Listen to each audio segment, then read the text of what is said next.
we had a big, a trigger this week, which was the earnings season. It kick-started with results from TCS. Infosys surprised the street with no bad news, right? No negative surprises. I think that was the big takeaway. But Reema, give us the key highlights. Well, just a quick, wrap out of the IT earnings that we've had today. Well, the Nifty IT index ended with a gain of over 5%, 5.3%. The biggest gainer was Infi, up 8%. TCS and Wipro too did very well. Now, on the top line, the performance was better than what the street was expecting. Now, Q3 was expected to be a muted quarter because of furloughs, the overall weak macro environment, discretionary spending being cut. Therefore, estimates were on the lower side. But the companies have managed to beat these muted estimates. TCS, in fact, has clocked in a growth.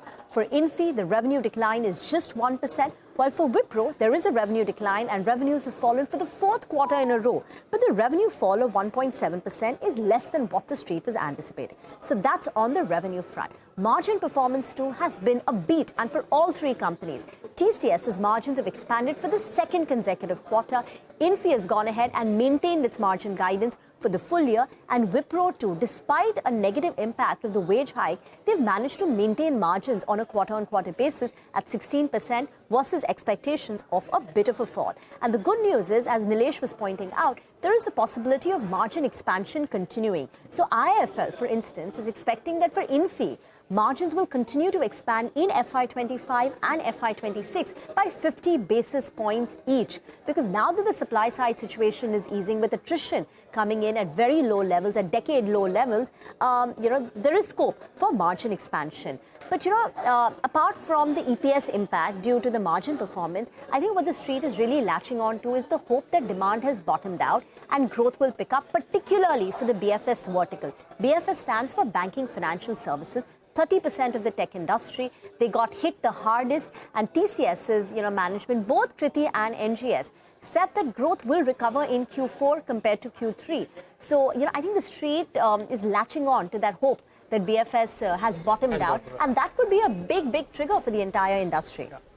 Okay, but you're also going to tell us how the global economy has affected the Indian IT sector, right? And some instances of how the past compares to what you're seeing in the performance now. Absolutely. So this is an interesting analysis that I've picked up from Nuvama, where they're talking about the current Jan 24 period and how it's the mirror image, the exact opposite of what took place in Jan 2022. Now, why is Jan 22 a significant, benchmark to look against? That's because that was the start of the IT stocks decline. So let's tell you how the two compare. In Jan 2022, we had interest rates at an all-time low.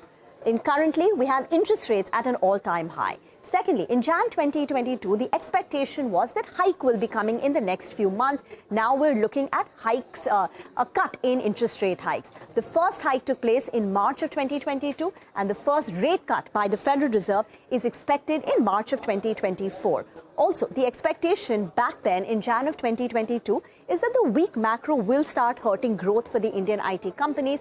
And now we're saying that the macro maybe is recovering, US is not going into a recession, and therefore we will see a pickup in growth. So the macro situation today is the exact opposite of what happened exactly 2 years back. Now, what happened 2 years back in terms of the stock price performance? First, the stocks fell, and the EPS cuts was not very significant, and the EPS downgrades which happened at a later period. So the stocks fell by 35 to 45% over a period of Jan to June of 2022, while the EPS cuts were very moderate. So what the Nuvama is perhaps implying in a way is that even if we get moderate EPS growth upgrades, because the downgrades back then were not significant, 3 to 5%, but yet the stocks fell 35 to 45%. So there is a possibility that we could see some upgrades, and this will take place at a later period with a lag in FY26. But the question is, what happens to the stocks?